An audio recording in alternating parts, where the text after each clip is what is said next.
Salut à tous, vous savez, il y a 30 ans, les jeux vidéo n'étaient pas du tout pensés de la même façon qu'ils le sont aujourd'hui. Ça vous semble un peu bateau ce que je vous dis? On va voir ça de plus près. Si je vous dis Rare, ça vous dit quelque chose. Vous connaissez forcément quelques-uns de leurs jeux.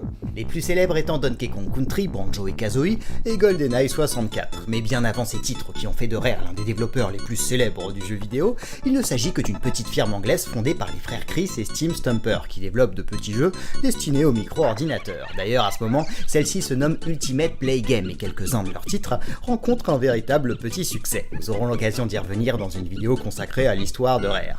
Toujours est-il que leur activité fonctionne à merveille et qu'ils se mettent donc, fin des années 80, à développer pour la NES. C'est à ce moment qu'ils renomment leur firme Rare et leur jeu vous paraîtrait très certainement dénué d'intérêt aujourd'hui. Les plus célèbres étant Slalom, Beetlejuice, RC Pro-Am, Battletoads, quelques adaptations de l'arcade aussi comme California Games ou Cabal.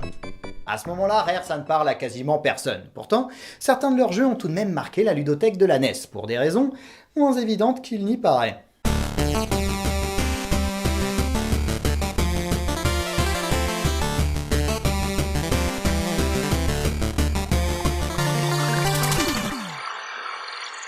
Alors, il faut savoir que Rare sont un petit peu les spécialistes du jeu isométrique, qu'on en compte pas mal dans leur ludothèque. En 1989, ils s'attaquent donc logiquement à l'adaptation pour la NES de Marble Madness, ce qui leur permet de maîtriser cette architecture graphique avec le hardware de la console de Nintendo. Ils en profitent donc pour imaginer un jeu de plateforme. Immédiatement, une équipe est formée, les frères Chris et Tim Stumper justement au design, Mark Battridge à la programmation et David Wise à la musique. Ce même David Wise qui réalisera la cultissime bande-son de Donkey Kong Country. Pour évoluer dans cet univers, les frères Stumper imaginent deux serpents, Rattle et Roll. Pour passer d'un niveau à l'autre, il faut un petit peu à la façon de Pac-Man, ingurgiter un certain nombre de boules, appelées les Nibbly Pibblies, qui sont éjectées la plupart du temps de distributeurs. Une fois sur la balance, c'est si et seulement si notre personnage a ingurgité assez de Nibbly Pibblies que le portail menant au prochain niveau s'ouvrira. On a aussi des malus et des bonus, comme le fait de pouvoir agrandir sa langue, être invincible, se voir octroyer davantage de temps, etc. Snake et Rattle, eux, leur but, c'est d'atteindre la lune, car oui, les niveaux sont une succession d'étages représentant l'ascension d'une montagne. Et vous allez le voir, on est assez loin de l'accessibilité d'un Donkey Kong Country. Le jeu est très difficile, et pourtant, ce fut un carton critique et public. Pour pouvoir en comprendre les raisons, il va être nécessaire d'analyser les niveaux successifs de Snake, Rattle and Roll. Niveau 1, plage, soleil et baignade.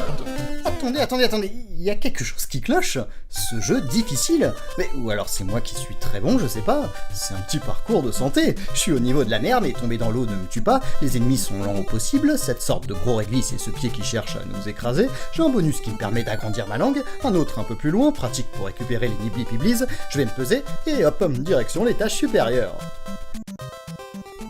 Niveau 2, prends-moi en photo à côté de la cascade.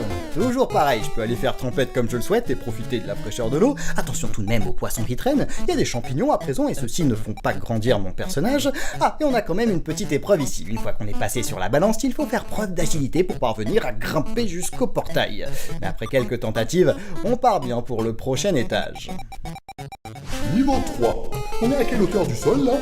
Ah, bah les couleurs changent, et puis on a toutes les rivières qui s'écoulent jusqu'à la mer, et c'est un problème en fait, elles nous repoussent, et on n'a plus la présence de l'océan pour se réceptionner, les coquillages semblent déchaînés, quelques chemins sont assez étroits, et des scies sortent de sous terre. Bon, il va falloir commencer à faire preuve de prudence. Niveau 4, à hauteur de montagne. Alors là, pour rejoindre certains passages, ça devient franchement compliqué. Attention, oh, le sommet des montagnes qu'on ne distinguait qu'au loin quand on était tout en bas, se trouve à présent à notre hauteur. Une chute sur ceci et c'est la perte d'une vie assurée. On retrouve les scies, et je sais pas qui est-ce qui s'amuse à nous balancer des enclumes, du coup il faut être extrêmement vigilant pour rejoindre la balance et accéder au portail. Niveau 5, à la dame n'a qu'à bien se tenir. Bon, voyons ce que... Quoi? Des tapis volants? Ok, là ça devient des pures phases de plateforme, et vaut mieux pas louper son coup. Ah non! Vous voyez, ça c'est un malus qui inverse les directions, c'est-à-dire que la droite devient la gauche, le bas devient le haut, etc. Et comme c'est placé pile à l'endroit où je me réceptionne, c'est pas évitable, et forcément, il y a aussi des sortes de blocs qui nous poussent, et le tapis qui nous conduit au portail disparaît. Du coup, il faut procéder de la façon suivante. Pas évident. Niveau 6, il y a de la place uniquement pour une personne. Ok, alors là, en plein dans les montagnes, on commence à geler les fesses. Tout est extrêmement étroit, on n'a plus qu'à se remémorer avec nostalgie les grandes plaines verdoyantes au pied des falaises. Non mais regardez là, un seul bloc de largeur. La moindre erreur et c'est la chute assurée. On a des cloches, on sait pas ce qu'elles font là, une cascade à grimper et à nouveau ce maudit pied, qui est nettement plus agaçant quand on ne dispose que de très peu d'espace pour l'éviter. Niveau 7, un peu de bricolage. Oui, vous ne rêvez pas, ce sont bien des vis qui nous obligent à zigzaguer entre les plateformes, comme si aller tout droit n'était déjà pas assez difficile. Les vis jaunes, elles se déplacent, on a des espèces de boules de flipper à éviter. Bon, ça va, je pense que... Oh! Et enfin, pour accéder au portail, il faut parvenir à se placer sur un geyser qui nous propulse à la prochaine plateforme et ainsi de suite. Geyser qui se trouve sur la rivière, où le courant nous pousse vers le vide. Et puis sur certains geysers, on a même une vis qui traîne juste comme ça. Je vous laisse imaginer le calvaire. Niveau 8.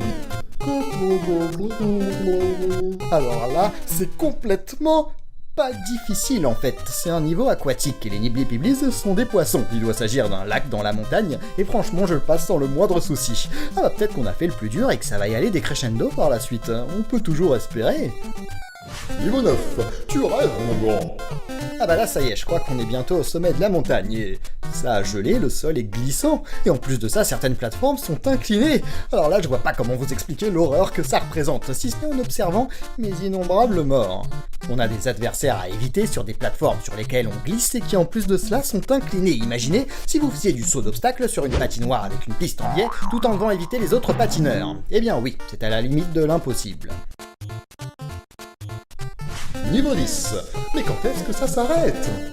Alors, comme le niveau précédent, les phases de plateforme sont extrêmement délicates à gérer. Pour compléter le tableau, le portail qui se situe loin de la dernière plateforme, pour lequel il faut réaliser un saut au millimètre près pour l'atteindre. Nous voilà alors enfin sur la Lune. Un combat s'engage contre... lui? Ce foutu pied à la con? Bon, une fois vaincu, Rattle entre dans son vaisseau et part rejoindre sa planète. Snake Rattle & Roll est un jeu qui a connu un véritable petit succès sur la console 8 bits de Nintendo. Son originalité, son fun, la possibilité de jouer à deux aussi, que je n'ai pas mentionné, lui attribueront des excellentes notes de la part des journalistes et un très bon accueil du public.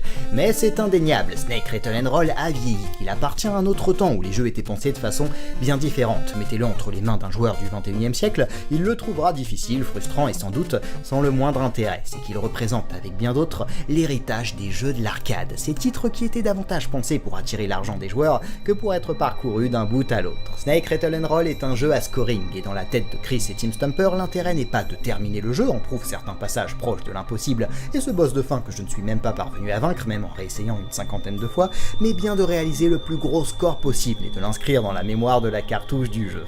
Alors c'est vrai que j'aurais pu vous expliquer cela avec tout un tas d'autres titres, mais le point essentiel de Snake Rattle & Roll, ce qui a fait entre autres son succès, c'est la gestion progressive de sa difficulté qui est tout à fait réussie, en utilisant d'ailleurs le symbole le plus parlant qui soit, gravir une montagne, qui représente dans l'inconscient collectif une ascension qui est d'autant plus dangereuse que l'on se rapproche du sommet.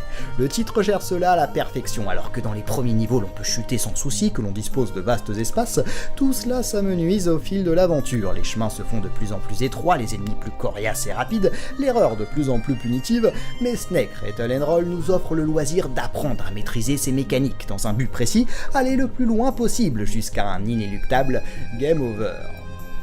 C'est quelque chose qui est assez primordial pour pouvoir apprécier le rétro gaming, s'imprégner du contexte de l'époque. Sans cela, la plupart des jeux d'antan nous sembleraient mauvais aujourd'hui. Grâce à cela, on est à présent en mesure de comprendre le succès de Snake Rattle & Roll, malgré sa difficulté et la quasi-impossibilité d'en voir le bout. Quant à moi, je vous donne rendez-vous la semaine prochaine pour un nouvel épisode de Rétro Découverte. Salut à tous!